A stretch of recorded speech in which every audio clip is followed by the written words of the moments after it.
सप्तम श्रेणी साहित्य। आस आज आम सरलार्थ गुड़ाक आलोचना करिबा। तो प्रथम पाठ अच्छी कला माणिकरी यार 4 नंबर देख सरल भाषा रे बुझाई लेख। करे अच्छी तोली मु धइले गोली होई जाऊ तुही तो दुर्बल देखी कहीं पशिब ही मोही। तो ये सरलार्थ को लिखिब जे तोली मु डट डट डट डट डट पशिब ही मोही। तापर लिखिब संस्कृत पद्यांशटी विदग्ध कवि अभिमन्यु सामंत सिंहारकर रचित कलामाणिकरी कवितार संगृहीत। एठारे कवि जननी यशोदांकर मनर अस्थिर भाव को प्रकाश करिछंती। बालक श्रीकृष्ण गाई चराइबाकू बण को जाइछंती। घर को प्रत्यावर्तन करिबारे तांकर विलंब होइछि। तेणु माँ यशोदा पुत्र को मने पकाई विलाप करिछंती। साधारणतः संतान जेते सुस्थ सबल हेले मध्य माँ आगरे दुर्बल परी प्रतिभात होइथाए। आउ लिखिब जे माँ यशोदा पुत्र श्रीकृष्ण को कुलाग्रत कला बेले पुअर असुस्थता को अनुभव करती। तेणु से खूब विव्रता होई उठिचंती। अथच से दुर्बल पुत्र आज जेतेबेले बण को जाइछि सेतेबेले माँ किपरि स्थिर होई घरे रही पारिबे। तेणु आशा आशंकार खूब अधीरा होई उठिचंती। नाना आड़ू नाना दुश्चिंता तांकू व्यस्त कराइछि। आ शेष लिखिब वास्तव रे जणे माँ मनर निच्छक प्रतिछवि उक्त पद्य प्रतिफलित होइछि। ख नंबर नेलु नाही काहीं पाई तो कोठाऊ छता बने कंटा लागी हुए मृदु पाद चिंता। यहाँ लिखिब नेलु नाही डट डट डट मृदु पाद चिंता। उक्त पद्यांशटी विदग्ध कवि अभिमन्यु सामंत सिंहारकर रचित कलामाणिकरी पद्यरू संगृहीत। एठारे वन मध्य श्रीकृष्ण जो बाधाविघ्नर सम्मुखीन हेउथिबे सेही कथा को कवि माँ यशोदांक मुखरे वर्णना करिछंती। तापर लिखिब ना श्रीकृष्ण वन को गला बेले निज सांगरे कठऊ किंबा छता नहीं नथिले। माँ यशोदा से पाई खूब आशंकित होई उठिले। कारण वन मध्य बुलाबुली बेले झांझी खरारे तांकर श्री अंगरू झाल बही जाउथिबो। से क्लांत होई केउ गछ मूले बसी पड़िथिबे। बण मध्य कंटा पुरी रहिथिबो। कठौ नथिबारु बाट चालू चालू श्रीकृष्णଙ୍କର कोमल पाद जुगल रे कंटा फुटी रक्त बही जाउथिबो। से खूब कष्ट पाउथिबे। एही परी केते प्रकार चिंता करी यशोदा खूब विव्रता होई उठिचंती। आ शेष लिखिब वास्तव रे माँ मनर वास्तव प्रतिछवि एठारे प्रतिफलित होइछि। द्वितीय पाठ है तारा सूर्य। तो सरलार्थ देख 3 नंबर रे अछि। प्रसंग सह सरलार्थ लेख। करे अछि जहाकू जेमंत दिसे तेमंत से भासे। तो यहाँ को सरल भाषा लिखिब जे जहाकू जेमंत डट डट डट डट से भासे। तापर लिखिब उक्त पद्यांशटी बा प्रोक्त पद्यांशटी पठित साहित्य सौर पुस्तकस्थ तारा सूर्य कवितार संगृहीत। एठारे कवि गंगाधर मेहेर व्यक्ति विशेष किपरि निजर दृष्टिभंगी अनुसारे वचन प्रकाश करती ताहा वर्णना करिछंती। आम मानंको पई सूर्य विराट हेले मध्य सूर्यंको ठारू आहुरी बड़ बड़ तारा सौर जगत रे रहिछंती। सेमाने निज राज्य रे रही आम सूर्य को आकाशर एक क्षुद्र तारा रूपे अभिहित करिथांती। सेही तारा मानंकर राज्य रे आमर सूर्य दिन रे उज्जवल होई देखा जांती नाही, बरं अति क्षुद्र तारा परी जणा पड़ी थांती। सेही तारा राज्यर लोक माने आमर सूर्य को अति क्षुद्र तारा भाव रे वर्णना करिथांती। तेणु जहार दृष्टिकोण जेपरी से सही परी कहिथाए। कारण दृष्टिकोण को नहीं भाव प्रकाश करवा ही प्रत्येकंकर धर्म। सही कथा को शुणी महत लोक माने आद्य विचलित हेबा अनुचित।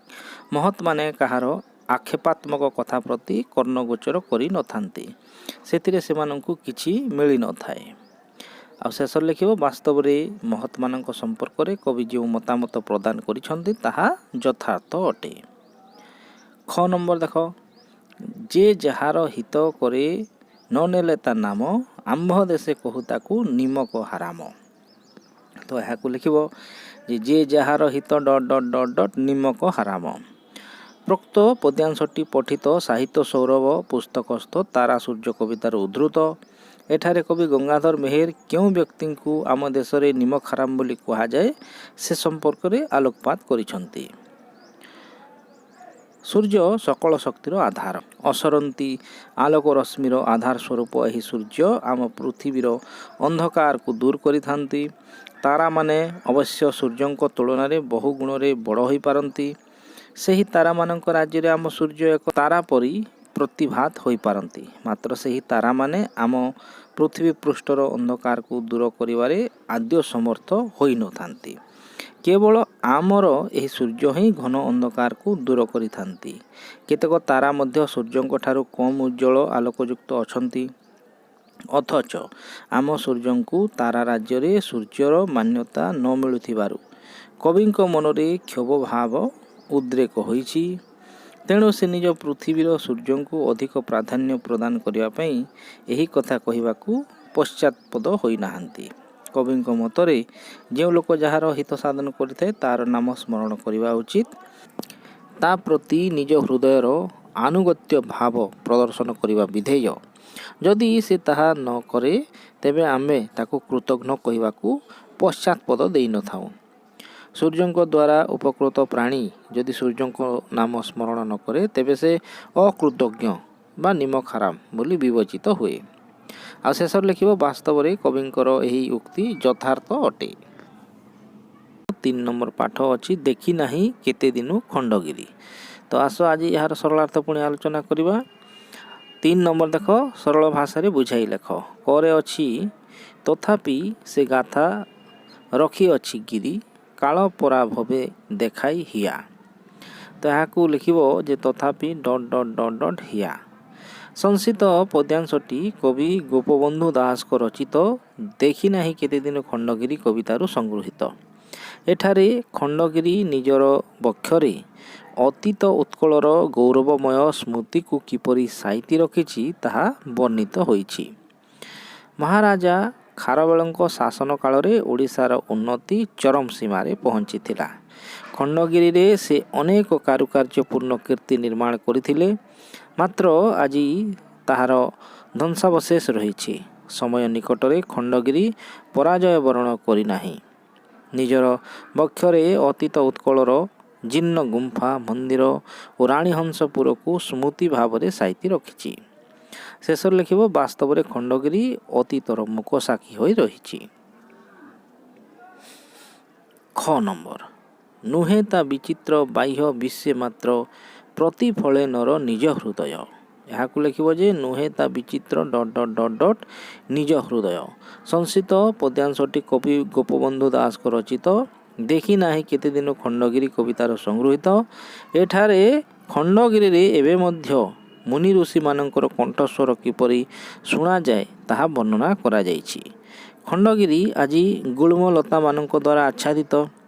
ଖଣ୍ଡଗିରି ବିଷୟରେ ସେହି ନିକଟରେ ବସବାସ କରୁଥିବା ସାଧୁଗଣ ପଥିକମାନଙ୍କୁ ଅନେକ ବିସ୍ମୟକର କଥା କହିଥାନ୍ତି। ରାତ୍ରିର ନିର୍ଜନ ଅନ୍ଧକାରରେ ଜନମାନବଶୂନ୍ୟ ଗୁମ୍ଫାରୁ ସାଧକ ଏବଂ ତପସ୍ୱୀମାନଙ୍କର କଣ୍ଠସ୍ୱର ଶୁଣିବାକୁ ମିଳେ। ବାଟୋଇମାନେ ଏଥିରେ ସନ୍ଦେହ ପ୍ରକାଶ କଲେ ସେମାନେ ଏହା ନିଜେ ଶୁଣି ବା କହି ବାଟୋଇମାନଙ୍କର ସନ୍ଦେହ ଦୂର କରିବାକୁ ଚେଷ୍ଟା କରନ୍ତି। ସେମାନଙ୍କ କଥା ହୁଏତ ସତ୍ୟ ହୋଇ ନପାରେ।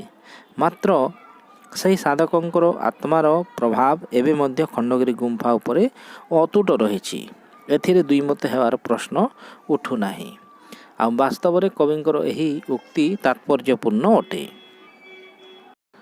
କହିବି କଥାଟି ଆସ ଏହାର ସରଳାର୍ଥ ଲେଖିବା। 3 ନମ୍ବର ଦେଖ ସରଳ ଭାଷାରେ ବୁଝାଇ ଲେଖ। କରେ ଅଛି ପଥର ଉପରେ ଆଙ୍କିଛନ୍ତି ଛବି ଅପରୂପ ମନୋହର। ତ ଏହାକୁ ଲେଖିବା ଯେ ପଥର ଉପରେ ଡଟ୍ ଡଟ୍ ଡଟ୍ ଡଟ୍ ମନୋହର। ସଂସ୍କୃତ ପଦ୍ୟାଂଶଟି ନାରୀ କବି କୁନ୍ତଳା କୁମାରୀ ସାବନ୍ତଙ୍କ ରଚିତ କହିବି କଥାଟି କବିତାରୁ ସଂଗୃହୀତ। ଏଠାରେ ପ୍ରାଚୀନ ଉତ୍କଳର କାରିଗରମାନଙ୍କ ସମ୍ପର୍କରେ ଆଲୋକପାତ କରାଯାଇଛି। ଅତୀତରେ ଓଡ଼ିଶାର କାରିଗରମାନେ କାରୁକାର୍ଯ୍ୟପୂର୍ଣ୍ଣ ସ୍ଥାପତ୍ୟ କଳାରେ ଖୁବ୍ ପାରଦର୍ଶୀ ଥିଲେ। ସେମାନେ ନିହାଣ ମୁନରେ ମନ୍ଦିରର ପଥର ଗାତ୍ରରେ ସୂକ୍ଷ୍ମ କାରୁକାର୍ଯ୍ୟପୂର୍ଣ୍ଣ ମୂର୍ତ୍ତି ଆଙ୍କି ପାରିଥିଲେ। ସେ ସବୁର ଜ୍ୱଳନ୍ତ ନିଦର୍ଶନ କୋଣାର୍କ, ପୁରୀ, ଲିଙ୍ଗରାଜ, ରାଜାରାଣୀ ପ୍ରଭୃତି ମନ୍ଦିରରେ ଦେଖିବାକୁ ମିଳେ। ଓଡ଼ିଆ କାରିଗର କାଠ ଯୋଡ଼ିର ପଥର ବନ୍ଧ ତିଆରି କରି ସେ ସମୟରେ କଟକ ସହରକୁ ରକ୍ଷା କରି ପାରିଥିଲା। ତେଣୁ ଏ ମାଟିର ପୂର୍ବପୁରୁଷମାନେ ଯେ କେବଳ ନିପୁଣ ଥିଲେ ତାହା ଜଣାଇବା ହେଲା ଏ କବିତାର ମୂଳ ଲକ୍ଷ୍ୟ। ଏଥିସହିତ ଏ ମାଟିର ଉତ୍ତରଦାୟୀଙ୍କୁ ସେ ବିଷୟରେ ସ୍ମରଣ କରାଇବା ହିଁ ଏହାର ମୁଖ୍ୟ ଉଦ୍ଦେଶ୍ୟ। ତ ବାସ୍ତବରେ କବିଙ୍କର ଏହି ପ୍ରେରଣାପ୍ରଦ କଥା ବେଶ ହୃଦୟଗ୍ରାହୀ ଅଟେ। ଖ ନମ୍ବର, କିଏ ସରି ହେବ ଗୁଣ ଜ୍ଞାନେ ତାଙ୍କୁ, କିଏ ସରି ହେବ ତେଜେ।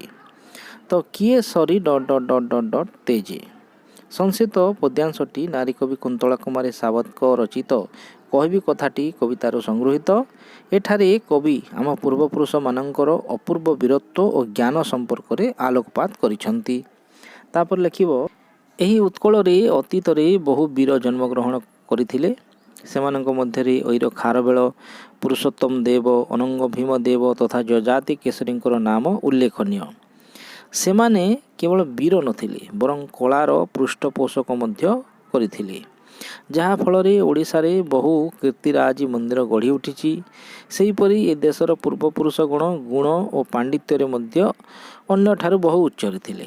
ସେମାନଙ୍କର ତେଜ ଓ ବିକ୍ରମରେ କେହି ସମାନ ନଥିଲେ। ଦେଶର ଗୌରବ ରକ୍ଷା ଦିଗରେ ସେମାନେ ବହୁ କାର୍ଯ୍ୟ କରିଯାଇଛନ୍ତି। ବାସ୍ତବରେ ଅତୀତ ଉତ୍କଳର ଗୌରବକୁ ମନେ ପକାଇବା ପାଇଁ କବିଙ୍କର ଏହି ଉଦ୍ୟମ ଯଥାର୍ଥ ଅଟେ। ଆଉ ଗ ନମ୍ବର ଦେଖ, ଓଡ଼ିଆ ବୋଲି ତୁ ମନେ ଗର୍ବ ବହି, ଚାଲରେ ଟେକି ତ ମଥା। ତ ଓଡ଼ିଆ ବୋଲି ମଥା ସଂସ୍କୃତ ପଦ୍ୟାଂଶଟି ନାରୀକବି ଉତ୍କଳ ଭାରତୀ କୁନ୍ତଳା କୁମାରୀ ସାବତଙ୍କ ଲିଖିତ କହିବି କଥାଟି କବିତାରୁ ସଂଗୃହୀତ। ଏଠାରେ କବି ଓଡ଼ିଆ ପୁଅ ମନରେ ଯେଉଁ ଆତ୍ମବିଶ୍ୱାସର ଭାବ ଗଢ଼ି ତୋଳିବାକୁ ଉଦ୍ୟମ କରିଛନ୍ତି ତାହା ବର୍ଣ୍ଣିତ ହୋଇଛି। ଅତୀତ ଉତ୍କଳର ଗୌରବ ଆଜି ଆଉ ନାହିଁ। ତେଣୁ ଆଜିର ଓଡ଼ିଆ ସନ୍ତାନ ସେ ସମ୍ପର୍କରେ ସମ୍ପୂର୍ଣ୍ଣ ଭାବରେ ଅଜ୍ଞ ପାଲଟି ଯାଇଛି। ତେଣୁ ମାଆଟିଏ ତାର ପୁଅକୁ ସେହି ଉତ୍କଳର ଅତୀତ ଐତିହ୍ୟକୁ ସ୍ମରଣ କରାଇ ଦେଇଛନ୍ତି। ତାର ପୂର୍ବପୁରୁଷ ବାପା ଜେଜେ ବାପାମାନେ ଯେ ମହାନ ବୀର ତଥା ଜ୍ଞାନୀ ଗୁଣୀ ଥିଲେ ସେହି କଥା ସେ ମନେ ପକାଇ ଦେଇଛନ୍ତି। ସେମାନଙ୍କର ଜ୍ଞାନରେ ଓ ବୀରତ୍ୱରେ କେହି ସମକକ୍ଷ ହୋଇପାରିବ ନାହିଁ ବୋଲି ଏକ ଦୃଢ଼ ଆତ୍ମବିଶ୍ୱାସ ପୁଅ ମନରେ ମା ସୃଷ୍ଟି କରାଇଛନ୍ତି। ପରିଶେଷରେ ନିଜକୁ ଜଣେ ବୀର ଓଡ଼ିଆର ପରିଚୟରେ ପରିଚିତ ହେବାକୁ ମା ପ୍ରେରଣା ଦେଇଛନ୍ତି। ନିଜର ମଥାକୁ ଉନ୍ନତ କରି ଗର୍ବର ସହିତ ବାଟ ଚାଲିବାକୁ ସେ ଜଣାଇଛନ୍ତି। ତତ୍ସହିତ ପୂର୍ବପୁରୁଷଙ୍କ କଥାକୁ ମନେ ପକାଇବାକୁ ଜଣାଇଛନ୍ତି।